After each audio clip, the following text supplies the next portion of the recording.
Salam sejahtera, Om Swastiastu, Namo Buddhaya, salam kebajikan, salam sehat, dan rahayu untuk kita semua. Yang saya banggakan, Gus Soleh, yang selalu menggebu-gebu, berapi-api.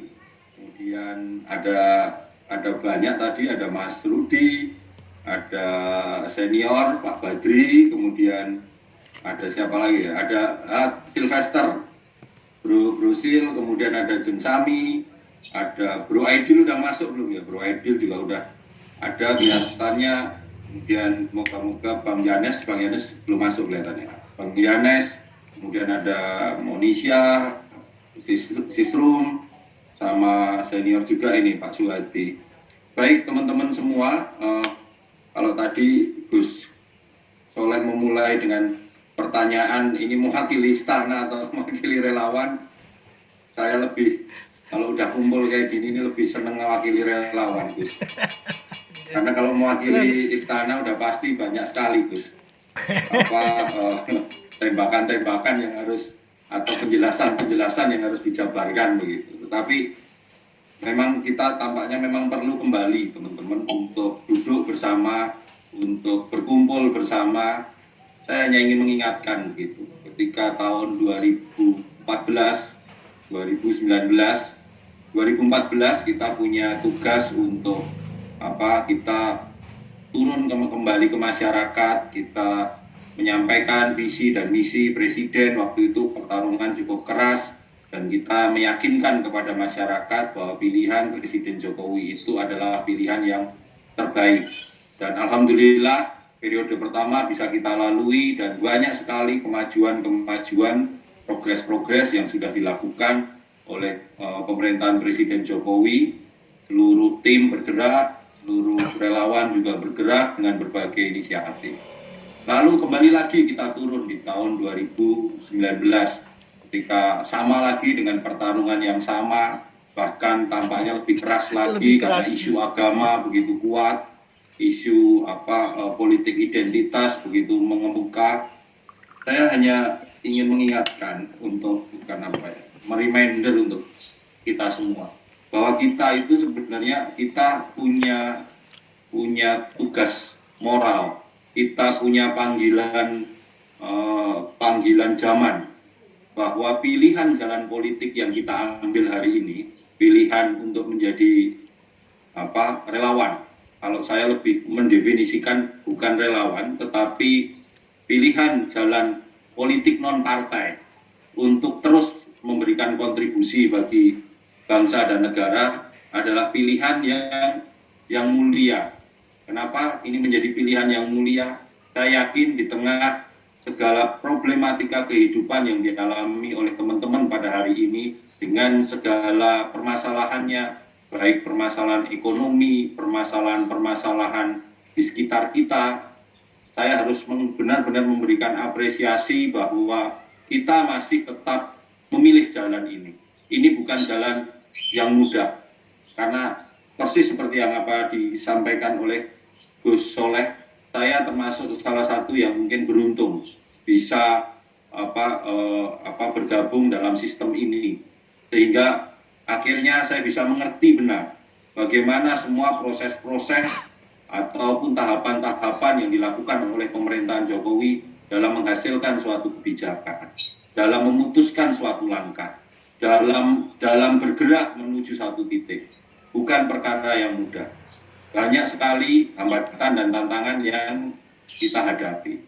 Bapak, Ibu, dan rekan-rekan semua, sisa waktu pemerintahan ini tidak banyak.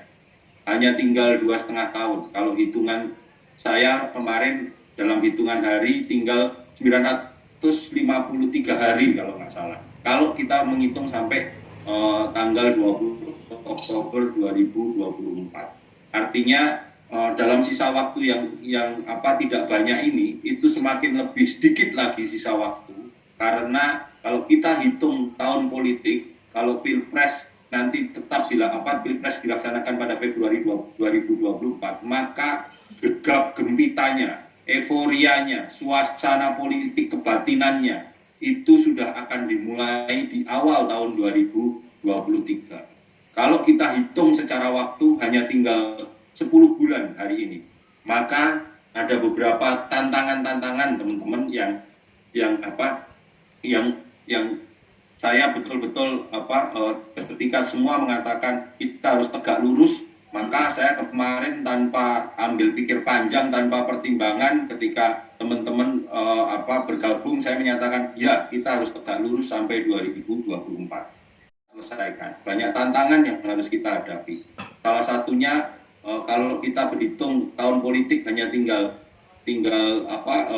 hitungan kurang lebih sekitar 10 bulan lagi, maka tantangan yang terberat adalah tantangan ketika kita semua para relawan Jokowi itu akan mulai memilih jalan politiknya masing-masing. Pasti ada yang memilih A, ada yang memilih B, ada yang memilih C. Dan ketika pilihan ini kita lakukan, maka saya akan pastikan bahwa situasinya akan tidak semudah yang akan kita hadapi pada hari ini. Situasinya yang dialami oleh pemerintahan Presiden Jokowi banyak sekali tantangan-tantangan yang memang harus segera diselesaikan dalam sisa waktu ini. Maka tegak lurus menjadi salah satu pilihan. Tegak lurus bukan berarti kita tegak lurus untuk memastikan beliau 3 periode atau berapa periode, tidak. Tapi tegak lurus terhadap cita-cita dan janji politik kita kepada masyarakat yang dulu kita dorong untuk memilih Presiden Jokowi. Janji ini yang harus kita penuhi, janji ini yang harus kita jaga sampai 2024. Dan hari ini banyak sekali tantangan. Saya mencatat kurang lebih secara garis besar ada sekitar 6 yang harus kita hadapi. Yang pertama adalah kita masih belum lepas dari status pandemi COVID-19. Walaupun kita berharap mudah-mudahan dalam waktu dekat ini status pandemi itu bisa menjadi epidemi dan kemudian menjadi endemi. Karena dengan begitu maka gas ekonomi masyarakat itu bisa semakin digenjot lagi. Gas ekonomi kesejahteraan masyarakat bisa lebih ditingkatkan kembali melalui program-program pemulihan ekonomi nasional. Walaupun hari ini program-program pemulihan ekonomi nasional itu bukan perkara mudah, karena selain konstelasi domestik dalam negeri, pemulihan ekonomi kita sangat dipengaruhi oleh situasi ekonomi global. Situasi ekonomi global banyak sekali permasalahan-permasalahan. Salah satunya adalah ketimpangan pertumbuhan ekonomi antar negara. Akhirnya apa yang terjadi? Hari ini salah satu yang paling teknis yang paling kita lihat adalah permasalahan kontainer. Permasalahan kontainer ini turun-temurun, turunannya banyak sekali. Akhirnya kita kesulitan mendapatkan barang-barang yang menjadi kebutuhan pokok yang tanpa kita sadari sebenarnya itu menjadi kebutuhan pokok kita. Kedelai, gandum itu akan menjadi harganya akan tinggi. Dan ini akan menjadi tantangan untuk pemulihan ekonomi nasional kita. Ditambah lagi dengan situasi internasional di mana konflik Rusia dan Ukraina juga belum menemukan titik terang sampai hari ini, yang situasi ini lebih memperparah lagi kondisi ekonomi dunia. Dan ini juga akan berpengaruh kepada bangsa Indonesia. Maka tidak heran ketika kemarin Bapak Presiden ketika pada Rapim TNI Polri itu mengingatkan adanya ketidakpastian ekonomi global. Hal ini cukup menarik, perlu kita cermati, karena kalau dalam hitungan kami di kantor staf Presiden, kemungkinan gejolak ekonomi itu akan mencapai puncaknya ketika di bulan November. Atau akhir tahun ini, dan politik 2024 yang dimulai di awal 2023. Maka tantangan selain pandemi, pemulihan ekonomi nasional, tahun politik, kita juga menghadapi sebuah tantangan besar, yaitu pemindahan ibu kota negara dari Jakarta ke Nusantara. Permasalahannya waktunya sudah pendek, tetapi pasti dalam sebuah kebijakan ada pro dan kontra, ada yang setuju dan tidak setuju. Dan kondisi-kondisi ini yang harus tetap kita antisipasi, bahwa kondisi pemindahan ibu kota bisa jadi menimbulkan dampak-dampak ekonomi, dampak-dampak sosial, dan dampak-dampak politik. yang kalau kita tidak bergandengan tangan hari ini akan memperberat kerja-kerja pemerintahan Presiden Jokowi. Selain itu juga, selain kita juga boleh berbangga, tetapi ini juga menjadi sebuah tugas besar presidensi G20. Kita bersyukur karena kalau secara urut kacang mungkin kita akan menjadi ketua presidensi G20 itu 20 tahun lagi. Tetapi hari ini adalah momentum kita bersama teman-teman, momentum pemerintahan rakyat Indonesia dan bangsa Indonesia untuk betul-betul memperkuat barisan, menyolidkan barisan, karena pandemi COVID-19 ini telah membuat seluruh bangsa di seluruh dunia itu statusnya menjadi terestart, memulai start lagi dari awal. Kalau hari ini kita tidak melakukan estafet ataupun start yang benar, kita akan tertinggal lagi. Dan ini adalah kesempatan kita bersama.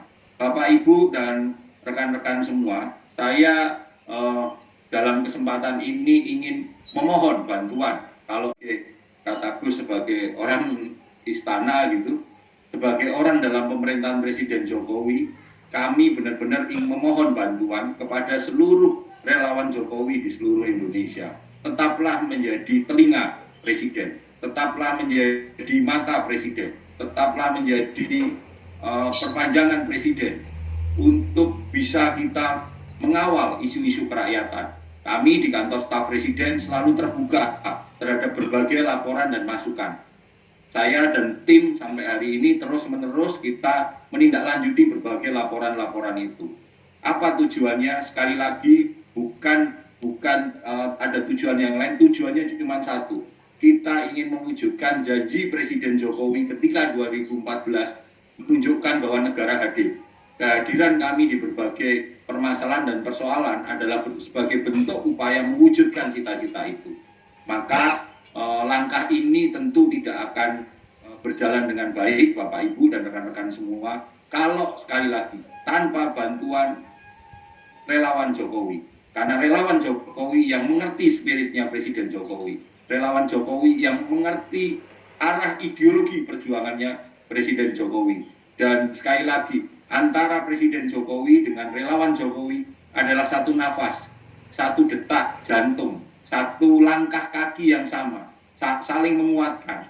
Dan sekali lagi, Gus dan para teman-teman semua, saya sangat mengapresiasi perlu kita terus-menerus melakukan konsolidasi ini, mengawal berbagai kebijakan dengan memberikan dukungan, memberikan kritik, dan tetap memberikan masukan-masukan yang konstruktif. Banyak energi-energi kita yang memang harus kita arahkan untuk langkah-langkah bersama kita. Demikian yang bisa saya sampaikan. Sekali lagi saya mengucapkan terima kasih kepada seluruh relawan Jokowi di seluruh Indonesia dalam webinar ini, dan kapan waktu kalau memang memungkinkan kita bisa melakukan jumpa darat secara bersama-sama, berkumpul, dan kita bisa sharing. Nanti kita carikan waktu, Gus, seharian penuh atau apa gitu, di mana di Jakarta atau apa, di satu tempat untuk kita ngomong secara terbuka dengan lebih nyaman, untuk betul-betul kita saling memperkuat barisan ini. Sekali lagi, terima kasih. Wassalamualaikum warahmatullahi wabarakatuh. Salam sejahtera. Om Santi Santi Santi. Namo Buddhaya. Rahayu. Saya kembalikan kepada Mas Nurul.